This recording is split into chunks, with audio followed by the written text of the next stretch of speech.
पिछला एक वीक यानी 7 दिन से ना लगातार हर वीडियो के कमेंट बॉक्स में किसी भी चीज का हम वीडियो बना रहे हैं, चाहे संस्कृत का हो, हिंदी का हो, किसी भी सब्जेक्ट का, मैथ के, संस्कृत का, कोई भी टिप्स ट्रिक्स बता रहे हैं, वहां पर एक कमेंट हमको सबसे ज्यादा विचलित कर रही है और एक कमेंट सबसे ज्यादा आ रही है और हर बच्चा कमेंट कर रहा है, ठीक है, कि भैया आप जो है ना एसएसटी सामाजिक विज्ञान सोशल साइंस का मोस्ट इंपोर्टेंट क्वेश्चन बता दीजिए कि बहुत हम ढूंढ लिए, हमको नहीं मिल रहा है और मिल भी रहा है तो 5 गो 10 गो मिल रहा है। आप थोड़ा ज्यादा क्वेश्चन लेकर के आइए और वैसे क्वेश्चन लेकर के आइए 2026 एग्जाम में सीधे के सीधे टकराए। एक आप पे ही हम विश्वास करके जो है ना आपका हर एक वीडियो देखते हैं। या आप लोग के बात सुन लिए है प्रीतम भैया और जो है ना यह भी वीडियो आप लोग के ही कहने पर वीडियो बना रहे हैं।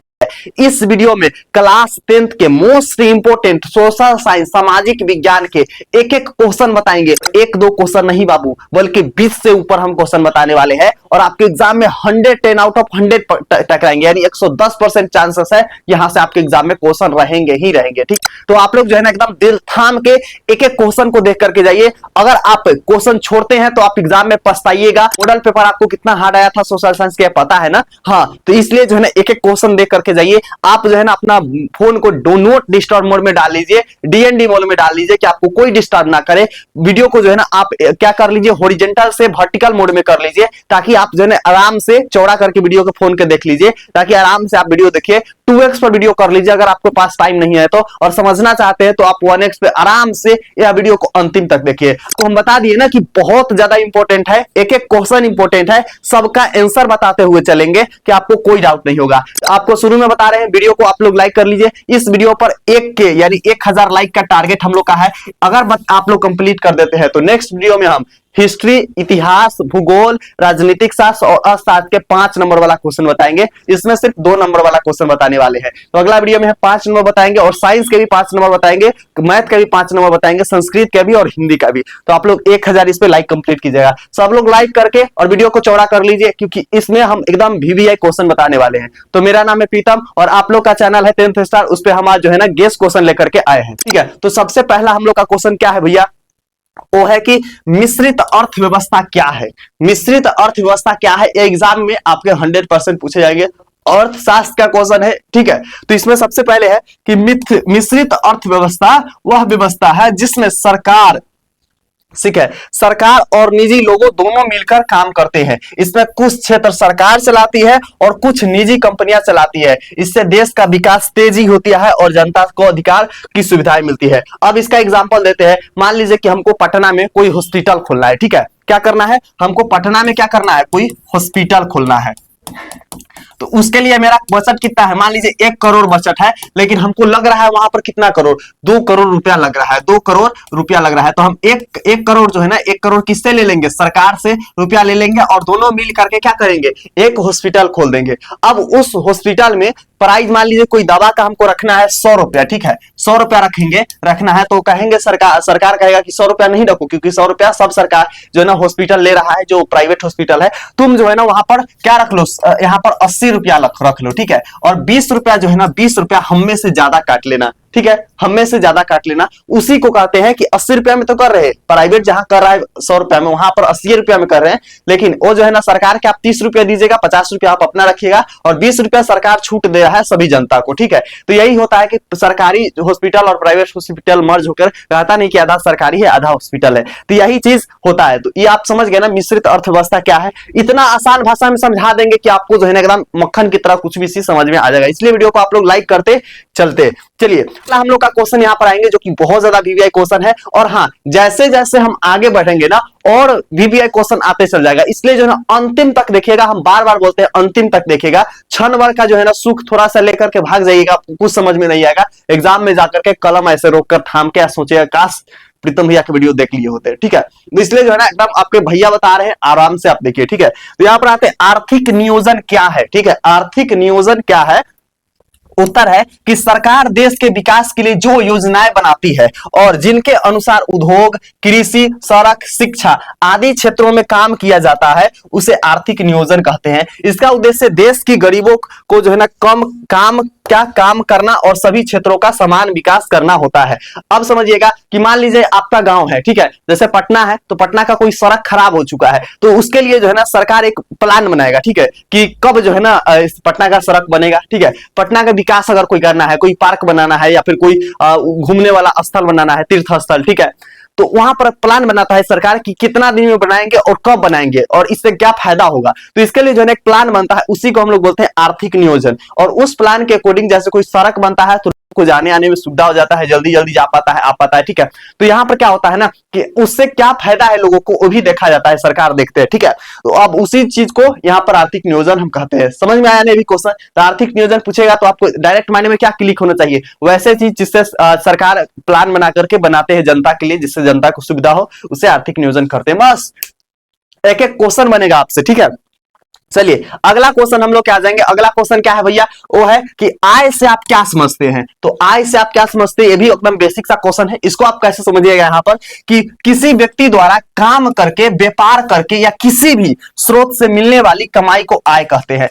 अब यहाँ पर समझिएगा कोई व्यक्ति है जो मजदूरी दिन भर करता है, ईटा वगैरह क्या करता है, थापता है, जो चिमनी वगैरह होता है उसमें ईटा थापता है। कोई ऐसा व्यक्ति है जो अपना कंप्यूटर चला करके कोई काम करते हैं। कोई ऐसे व्यक्ति है जैसे हम आपको पढ़ा करके काम करते हैं। इसी तरीके से और भी बहुत सारा सेक्टर के व्यक्ति है जो अपना अपना काम करके वहां पर पैसे कमाते हैं। उसी को हम लोग क्या कहते हैं, आय कहते हैं। नहीं कहते कि महीना के कमाई है, ठीक है, कमाई या आय दोनों कह सकते हैं। यह महीने या साल या फिर दिन के हिसाब से होते हैं। दिन के हिसाब से कहते हैं जिसको दिहाड़ी बोलते हैं, महीने के हिसाब से कहते हैं उसको महीना ही बोलते हैं, और जो साल के अकॉर्डिंग कहते हैं उसको पैकेज बोलते हैं इंग्लिश में, ठीक है, सालाना। अब हो सकती है, अब आय ही जीवन की जरूरतों पूरी करने का मुख्य साधन है। जैसे मान लीजिए हमको एक जैकेट खरीदना है, तो इसके लिए क्या चीज का, पैसे की जरूरत होगा, तो हम कमाएंगे तब ना पैसा आएगा, ठीक है। आपको अगर बुक खरीदना है तो आपको पैसा नहीं, आप नहीं, आपके पेरेंट्स कमाएंगे तब ना आपके पास पैसे आएंगे। तो ये चीज होता है आय। समझ में आ गया ना बेसिक सी, कि जो व्यक्ति कमा करके यानी जो व्यक्ति काम करके उसको पैसा मिलता है, उसी को हम लोग आय बोलते हैं। सिंपल, एकदम आसान भाषा में। अगला क्वेश्चन हम लोग क्या आएंगे, अगला क्वेश्चन क्या है भैया, तो यहां पर आएंगे कि सकल घरेलू उत्पाद यानी कि जीडीपी क्या है। एक एक वीडियो एक एक जो है ना आप क्वेश्चन देख करके जाइए, वरना एग्जाम में बहुत फंसाइएगा। हम बार बार रिपीट कर रहे हैं इस वीडियो को, मकसद ही है आप लोग को जो है ना एसएसटी यानी सोशल साइंस सामाजिक विज्ञान को कंसेप्ट क्लियर कर देना। आपके डिमांड पे यह वीडियो बन रहा है, तो आप लोग अंतिम तक देखिए और वीडियो को लाइक कीजिए। एक क्या इस पर सवाल है, ठीक है, आप लोग ही कंप्लीट कराइएगा, क्योंकि मोटिवेट होते हैं हम लोग। जैसे आपको बना करके हम मोटिवेट किए ना कि एग्जाम में जाकर के गर्दा उड़ा के आइएगा, उसी तरीके से हमको ही मोटिवेशन मिलता है और हम आप लोग के लिए कुछ खास लाएंगे, इसलिए बोल रहे हैं कंप्लीट कराइए, ठीक है। यहाँ पर सकल घरेलू उत्पाद यानी कि जीडीपी क्या है। जीडीपी से मतलब है कि एक देश में एक साल में बनने वाली सभी सामान और सेवाओं का कुल मूल्य कितना है। इससे पता चलता है कि देश की अर्थव्यवस्था कितनी मजबूत है और विकास जो है ना, विकास कितना हो रहा है। जीडीपी बढ़े तो देश आगे बढ़ रहा है। मतलब समझिएगा एक साल के अंदर एक देश में कितनी सामान बना है और जो सामान बनता है उसका मूल्य क्या है, प्राइस क्या है, उसी को हम लोग बोलते हैं जीडीपी। अगर हमारे देश में ज्यादा सामान बनेगा तो उसका पैसा ज्यादा होगा, ठीक, सिंपल सी बात है, उसका प्राइस बहुत ज्यादा होगा, जिसका वजह से क्या होगा, हमारे देश का जीडीपी बढ़ेगा, ठीक है। तो ये चीज आपको समझ में आ गया। एग्जांपल हम देते हैं कि मान लीजिए आपके घर है और घर में जो है ना आपको डेली खाना बनता है, ठीक है, तो उसके लिए आप चावल खरीद के लाते हैं, टोटल चीज आते हैं, तो वहां पर क्या हो गया, एक्सपेंसेस हो गया आपका। एक्सपेंसेस मतलब वहां पर खर्च हो रहा है, तो आप जोड़िएगा ना कि महीना में कितना खर्च हुआ। तो इसी तरीके से यहाँ पर बन रहा है, मतलब उसके अपोजिट जस्ट, ठीक है, यहाँ से सामान बिका रहा है तो कितना पैसा आ रहा है, उसी को हम लोग जीडीपी बोलते हैं। एक साल के अंदर का, एक महीना की नहीं जोड़ेंगे यहाँ पर, ठीक है।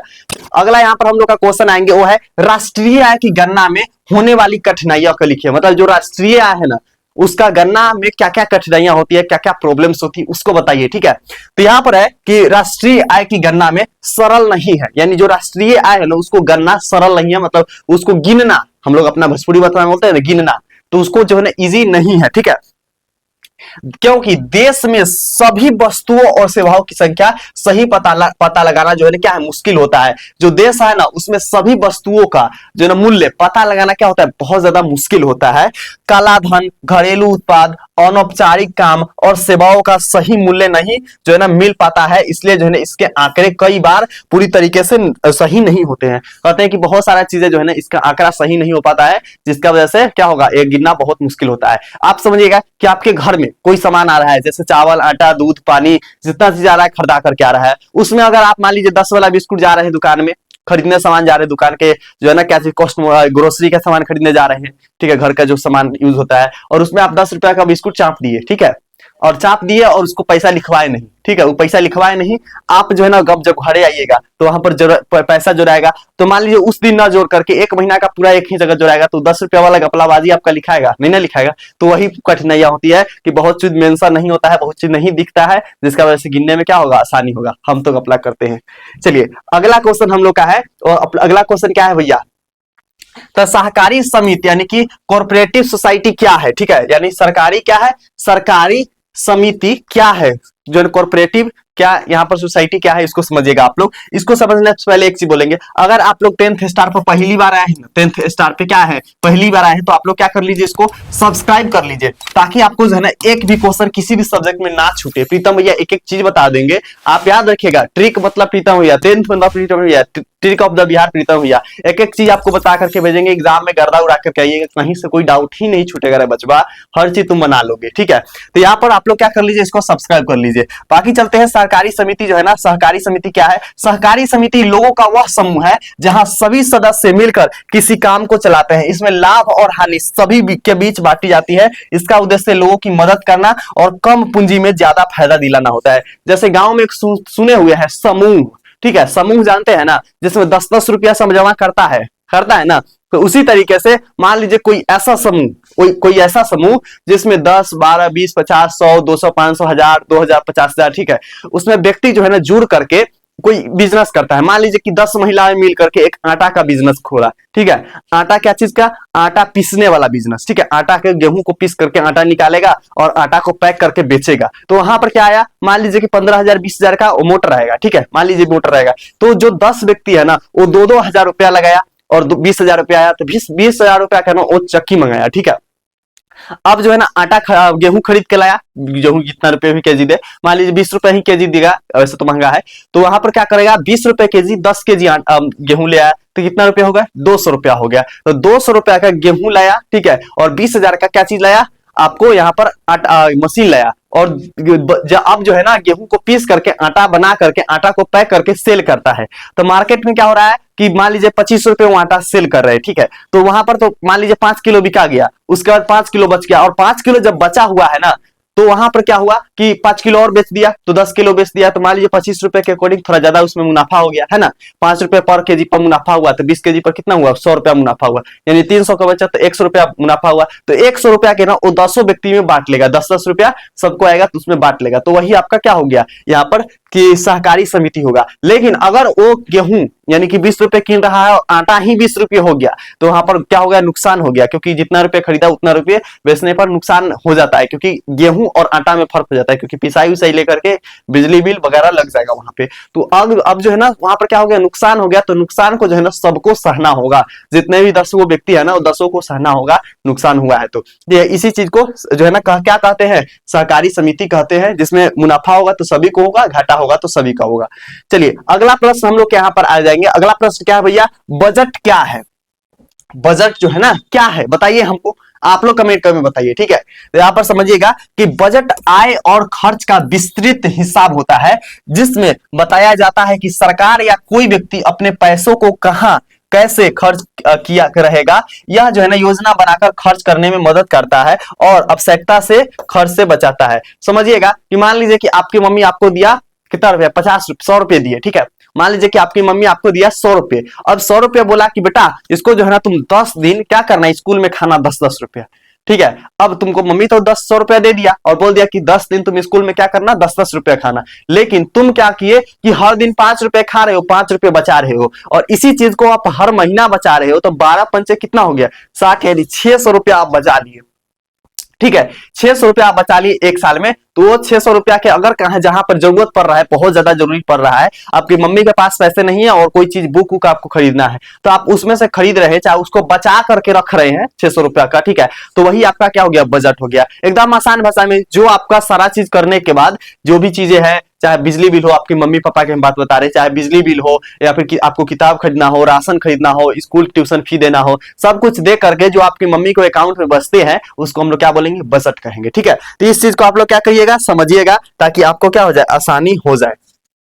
चलिए अगला प्रश्न हम लोग यहाँ पर आएंगे। अगला प्रश्न क्या है भैया, तो यहाँ पर है कि वस्तु विनिमय प्रणाली क्या है। ठीक है, वस्तु विनिमय प्रणाली क्या है, ये भी क्या है वीवीआई क्वेश्चन। जितने भी इसमें हम बताने वाले हैं सबके सब आपके वीवीआई क्वेश्चन ही होंगे। ठीक है, तो वस्तु विनिमय प्रणाली में वस्तु के बदले वस्तु दी जाती है। ठीक है, इसमें पैसे का उपयोग नहीं होता है, जैसे चावल के बदले कपड़ा। और यह प्राचीन व्यवस्था थी, लेकिन इसमें कठिनाई थी क्योंकि हर जो है ना समय जरूरत की वस्तु मिलना संभव नहीं होता था। समझिएगा कि गांव वगैरह में क्या होता है ना कि मान लीजिए किसी के यहाँ रात के खाना बनना है, ठीक है, और आटा कम गया। ठीक है, आटा कम गया तो वो क्या करता है ना कि आटा अपने जो है गिलास से या केजी से, कुछ भी चीज से अपने अनुसार, ठीक है, वो केजी से, गिलास से, कटोरा से, थाली से, जो भी चीज है उसमें भर लेगा और कहेगा हम तुमको इतना आटा दे रहे हैं, आप हमको इतना चावल दे दीजिए। ठीक है, तो इस तरीके से जो है ना एक दूसरे से क्या करता है, बदल लेता है। अगर मान लीजिए किसी के पास मौसरी की दाल है, किसी के पास मूंग का दाल है, तो कहेगा 1 केजी हम 1 डब्बा दे रहे हैं मसूरी की दाल, आप हमको ये दे दीजिए। तो इसी को हम लोग क्या बोलते हैं, पैसा इसमें नहीं ना हुआ, उसका सामान हम लिए, मेरा सामान वो लिया। ठीक है, तो इसी को हम लोग बोलते हैं वस्तु विनिमय प्रणाली। लेकिन यहाँ पर एक दिक्कत होता है कि वस्तु के जो है ना समान वस्तु नहीं मिलता है। मान लीजिए मूंग का दाल कितना रुपए है, 100 रुपए केजी है, और मसूरी की दाल है 150 रुपए केजी। तो अगर आप मान लीजिए एक वो दे दीजिएगा इतना और वो देगा इतना, तो दिक्कत हो जाएगा ना। मान लीजिए कोई गाय है, गाय के बदले आप कोई और चीज को दे दिएगा तो वहां पर नहीं ना होगा। तो ये सब बहुत सारी कठिनाइयां होती है कि समान चीज नहीं मिलता है। मान लीजिए हमको दाल से मसूरी का दाल लेना है, उसके पास मसूरी का दाल नहीं है, तो फिर दिक्कत हो जाएगा। तो यहाँ पर प्रॉब्लम्स ये सब होती है। ठीक है, अगला यहाँ पर अगर प्रॉब्लम्स पूछा जाए तो वो सब आप लिख दीजिएगा। बाकी एटीएम क्या है, ठीक है, एटीएम क्या है, ये भी क्वेश्चन आपके एग्जाम में 100% पूछे जा सकते हैं। तो एटीएम वाला को लिखिएगा, इसको बताने से पहले एक बार और बताएंगे। ठीक है, अगर आप पहली बार आए हैं तो आप लोग क्या कर लीजिए, सब्सक्राइब कर लीजिए और वीडियो को आप लोग लाइक 100% कर लीजिएगा। ठीक है, क्योंकि ये क्या क्या सवाल है, आप लोग एक जल्दी जल्दी लाइक पुराइए इस पे। तो यहाँ पर हम लोग का एटीएम क्या है, एटीएम जो है ना एक मशीन है होती है जिसमें आप अपना बैंक कार्ड डाल करके पैसे निकाल सकते हैं। यह 24 घंटा काम करती है, इससे बैंक जो है ना बैंक जाने की जरूरत नहीं पड़ती है और लोग आसानी से नगद पैसा पा लेते हैं। इसे ऑटोमेटिक टेलर मशीन भी कहते हैं। एटीएम जो है ना एक मशीन है जिसमें अपना एक कार्ड डाल करके, डेबिट कार्ड डाल करके आप पैसे निकालते हैं वहां से। इसमें बैंक वगैरह जाने की जरूरत नहीं होती है और इसका पूरा नाम है ऑटोमेटिक टेलर मशीन है। ठीक है, बस यही है, 24 घंटे ओपन रहते हैं और आसानी से पैसे निकल जाते हैं। अगला हम लोग यहाँ पर आएंगे, प्रश्न क्या है, साख क्या है। ठीक है, ये भी क्वेश्चन क्या है आपके एग्जाम के लिए वीवीआई है। जितना क्वेश्चन हम लाए हैं एक एक एग्जाम के लिए आपके वीवीआई है, तो बाबू देख करके जाइएगा सारा क्वेश्चन के, छोड़िएगा मत वरना पछताना पड़ जाएगा। ठीक है, तो एक एक क्वेश्चन को आपको देख करके जाना है। तो यहाँ पर है साख का मतलब है कि किसी व्यक्ति पर कितना भरोसा किया जा सकता है। तुम लोग पर कितना भरोसा कर सकते हैं कि एक के तुम लोग लाइक कंप्लीट कराएगा, बताओ कितना भरोसा करे। तुम लोग करता है ना कि प्रीतम भैया हमको बताएगा कि हाँ एसएसटी का क्वेश्चन, साइंस का क्वेश्चन, 5 नंबर वाला क्वेश्चन, तो तुम लोग को बताओ कितना भरोसा कर सकते हैं कि तुम लोग एक एक लाइक कंप्लीट कराएगा ना। चलो बहुत भरोसा है। तो यहाँ पर है कि साख का मतलब है कि किसी व्यक्ति पर कितना भरोसा किया जा सकता है कि वह उधार लिया गया पैसे वापस करेगा। ठीक है, जिसकी साख अच्छी होती है उसे आसानी से लोन या उधार मिल जाता है, यह व्यक्ति की विश्वसनीयता दिखाता है। मतलब समझिएगा, जैसे अभी सिविल स्कोर इसका नाम कर दिया गया है साख। ठीक है, सिविल स्कोर इंग्लिश में बोलते हैं। तो अगर मान लीजिए कि हमको जो है ना कोई अमन नाम का लड़का है, चाहे मेरा दोस्त है अमन, कोई मेरा दोस्त है, ठीक है, उस पर हम बहुत भरोसा करते हैं। वो कहता है कि प्रीतम भैया आप हमको जो है 1000 रुपया लाइए। ठीक है, क्या करिए, 1000 रुपया लाइए। तो हम वहां पर उस पर भरोसा करेंगे। अगर मान लीजिए उससे पहले हम उसको 100 रुपया दिए रहेंगे, वो हमको नहीं लौटाया रहेगा, तो हम कैसे भरोसा करके उसको 1000 रुपया दे दिए, नहीं देंगे। तो हम उसको बहाना मार देंगे, बाबू हमको पास पैसा नहीं है, पैसा अभी था अभी खत्म हो गया। ठीक है, बाबू अभी तो था अभी खत्म हो गया, भाई कैश में नहीं है, ऑनलाइन है। बहुत सारा बहाना होता है। ठीक है, अकाउंट चेक भी करा देंगे, ऑनलाइन ही है, कैश में है। दूर रहेगा तो कहेंगे कैश में है, अलग में रहेगा तो कहेंगे ऑनलाइन है। तो ये चीज होता है। ठीक है, तो आप लोग समझिएगा कि विश्वास के ऊपर देता है। जैसे बैंक वगैरह विश्वास करता है जिसपे, उस पर लाखों देता है, जिसपे विश्वास नहीं करता है उसको क्रेडिट कार्ड या लोन वगैरह नहीं देता है। तो इस वीडियो में बस इतना ही क्वेश्चन बताएंगे। अगला वीडियो में इसका पार्ट 2 आएगा और उसमें भी बहुत ज्यादा इंपॉर्टेंट आपको क्वेश्चन बताएंगे। तो अगला वीडियो में 5 नंबर वाला भी क्वेश्चन लेकर के आएंगे, लेकिन तब लेकर के आएंगे जब आप लोग जो है ना इस पर 1 के लाइक कंप्लीट कराते हैं, प्लस में इस वीडियो को कम से कम 200 शेयर करते हैं। ठीक है, आप लोग इस वीडियो को कम से कम 200 शेयर करते हैं अपने दोस्तों के पास। आप लोग शेयर करते हैं तो हमको पता चलता है, तो आप लोग कम से कम 200 शेयर कीजिए आपके जितने दोस्त है सभी के साथ ऑनेस्टली। ठीक है, प्रीतम भैया इतना मेहनत कर रहे हैं तो आपको भी थोड़ा सा करने की जरूरत है, 1-2 सेकंड, है ना। तो ऐसे कीजिए। बाकी आप लोग चैनल पर पहली बार है, 10th स्टार आप लोग का चैनल है, आप लोग के डिमांड पे वीडियो बनता है। आपको नहीं विश्वास होता जाकर के कोई भी वीडियो ओपन कीजिए, सब में आपको कमेंट दिखेगा, बच्चे के कमेंट, जो बच्चे करते हैं कि भैया हमको ये बता दीजिए वो बता दीजिए, तो आप लोग का ही कमेंट के अकॉर्डिंग बनता है। तो आप लोग क्या कीजिए, इस वीडियो पर आपके जितने डाउट है पूरा डाउट लेकर के प्रीतम भैया के फेंक करके मारिए कि भैया हमको ई समझ में नहीं आ रहा है, हमको उस समझ में नहीं आ रहा है, फलना नहीं आ रहा है, ढेकना नहीं आ रहा है। एक एक डाउट अपना जो है ना कमेंट बॉक्स में फेंक करके मारिए, ठीक है। हम आपका सारा डाउट जो है ना 1 घंटा में रिप्लाई मिलेगा। कितना बबुआ? 1 घंटा में रिप्लाई मिलेगा, ठीक है। और हाँ, आपको अगर जेन्युइन टॉपिक होगा तो 2 दिन के अंदर उस टॉपिक पर हम वीडियो भी बना देंगे। तो आप लोग जो है ना क्या कीजिए, कमेंट कीजिए, जो भी डाउट है वो भी डाउट आप कमेंट करके बताइए। बहुत सारा कमेंट इस वीडियो पर आना चाहिए, तब हमको लगेगा कि बच्चे पढ़ रहे हैं, बच्चे सीरियस है। वरना आज के बाद आपको जो है ना बताएगा टॉपिक पर हम वीडियो ही नहीं बनाएंगे, ठीक है। व्यूज वाला टॉपिक को बनाएंगे जैसे सब बनाता रहा है। तो बाकी हम मिलते हैं अगला वीडियो में। आप लोग का पूरा विश्वास है, पूरा साख है, ठीक है। मिलते हैं अगला वीडियो में, तब तक की love you and bye bye champion.